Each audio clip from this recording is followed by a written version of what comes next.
નવરાત્રી, જે શબ્દ સાંભળતા જ સૌના મગજમાં સુંદર આભૂષણો, માતાજીના નવ સ્વરૂપો અને સૌના પ્રિય એવા ગરબા ગુંજવા લાગે.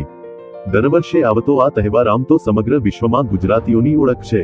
જેમ કહેવાય છે કે જ્યાં જ્યાં વસે ગુજરાતી ત્યાં સદાકાળ ગુજરાત, તેમ જ આમ પણ કહી શકાય કે જ્યાં જ્યાં હોય ગુજરાતી ત્યાં હોય ગરબા. નવરાત્રી એટલે માતાજીની આરાધનાનું પર્વ. આ 9 દિવસ માતાજીના અલગ અલગ સ્વરૂપની પૂજા કરવામાં આવે છે. માતાજીની પૂજા આરાધના કરવાથી વ્યક્તિની તકલીફનો અંત આવે છે અને સુખ, શાંતિ અને સમૃદ્ધિ પ્રાપ્ત થાય છે. ત્યારે ચાલો જાણીએ કયા દિવસે કયા માતાજી શક્તિ સ્વરૂપની પૂજા આરાધના થાય છે. પહેલો દિવસ, શૈલપુત્રી. નવરાત્રીના તહેવારનો પ્રથમ દિવસ દેવી દુર્ગાના શૈલપુત્રી સ્વરૂપને સમર્પિત છે. પર્વત રાજા હિમાલયની પુત્રી હોવાને કારણે તેને શૈલપુત્રી કહેવામાં આવે છે. માં દુર્ગાનું આ સ્વરૂપ ખૂબ જ શાંત, સૌમ્ય અને પ્રભાવશાળી છે. ઘટસ્થાપનની સાથે સાથે માતા શૈલપુત્રીની પૂજા વિધિપૂર્વક કરવામાં આવે છે. બીજો દિવસ, બ્રહ્મચારિણી. નવરાત્રીના બીજા દિવસે માતા બ્રહ્મચારિણીની પૂજા કરવામાં આવે છે. માં દુર્ગાની નવશક્તિનું બીજું સ્વરૂપ બ્રહ્મચારિણી છે. અહીં બ્રહ્મા એટલે તપશ્ચર્યા. માં દુર્ગાનું આ સ્વરૂપ ભક્તો અને સિદ્ધોને અનંત પરિણામ આપવાનું છે. તેમની પૂજાથી તપ, ત્યાગ, સદાચાર અને સંયમ વધે છે. ત્રીજો દિવસ, ચંદ્રઘંટા. નવરાત્રીના ત્રીજા દિવસે માતા ચંદ્રઘંટાનું પૂજન કરવામાં આવે છે. દેવીનું આ સ્વરૂપ અત્યંત શાંતિપૂર્ણ અને કલ્યાણકારી છે. તેથી જ કહેવાય છે કે આપણે તેમની પવિત્ર મૂર્તિને ધ્યાનમાં રાખીને સતત સાધના કરવી જોઈએ. તેમનું ધ્યાન ફાયદાકારક છે અને આપણા વિશ્વ અને આગામી વિશ્વ બંને માટે મુક્તિ આપે છે. આ દેવીના માથા પર ઘડિયાળના આકારનો અર્ધચંદ્ર છે. તેથી જ આ દેવીને ચંદ્રઘંટા કહેવામાં આવે છે. ચોથો દિવસ, કુષ્માંડા. નવરાત્રીના ચોથા દિવસે દેવી કુષ્માંડાની પૂજા કરવામાં આવે છે. આ દેવીને કુષ્માંડા નામ આપવામાં આવ્યું છે કારણ કે તે બ્રહ્માંડનું સર્જન કરે છે. સૂર્યને તેમનું નિવાસસ્થાન માનવામાં આવે છે. તેથી માતાના આ સ્વરૂપની પાછળ સૂર્યનો મહિમા બતાવવામાં આવ્યો છે. તેને 8 હાથ છે અને તે સિંહ પર સવારી કરે છે. પાંચમો દિવસ, સ્કંદમાતા. નવરાત્રીના પાંચમા દિવસે માતા સ્કંદમાતાની પૂજા કરવામાં આવે છે. ભગવાન શિવ અને માતા પાર્વતીના પુત્ર કાર્તિકેયને સ્કંદ તરીકે પણ ઓળખવામાં આવે છે.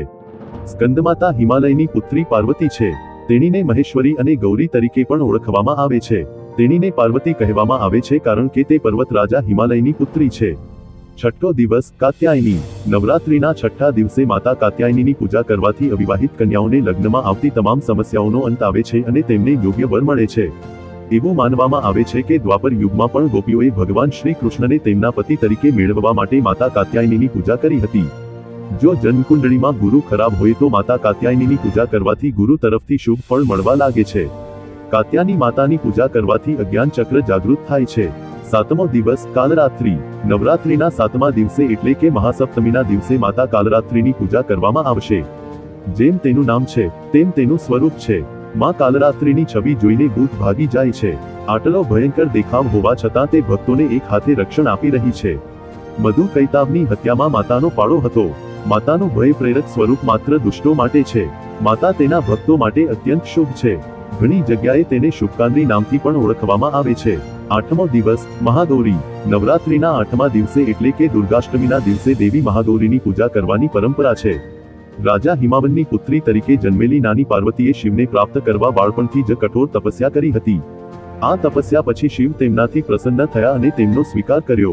કઠોર તપશ્ચર્યાના તાપને કારણે માતા મહાગૌરીનું શરીર કાળું થઈ ગયું અને તેના પર ધૂળ જમા થઈ ગઈ. શિવે તેને ગંગાજળથી સ્નાન કરાવ્યું તો માતાનું શરીર સોના જેવું તેજોમય બની ગયું. ત્યારથી માતા મહાગૌરી તરીકે ઓળખાય છે. નવમો દિવસ, માં સિદ્ધિદાત્રી. નવરાત્રીના નવમા અને અંતિમ દિવસે માં સિદ્ધિદાત્રીની પૂજા કરવામાં આવે છે, જે તમામ પ્રકારની સિદ્ધિઓ પ્રદાન કરે છે. મંત્ર: ઓમ દેવી સિદ્ધિદાત્ર્યૈ નમઃ. મહત્વ: જીવનમાં બધી સિદ્ધિઓ અને જ્ઞાન પ્રાપ્ત કરવા માટે આ મંત્ર ખૂબ જ મહત્વપૂર્ણ છે. તે દરેક પ્રયાસમાં સફળતા લાવે છે.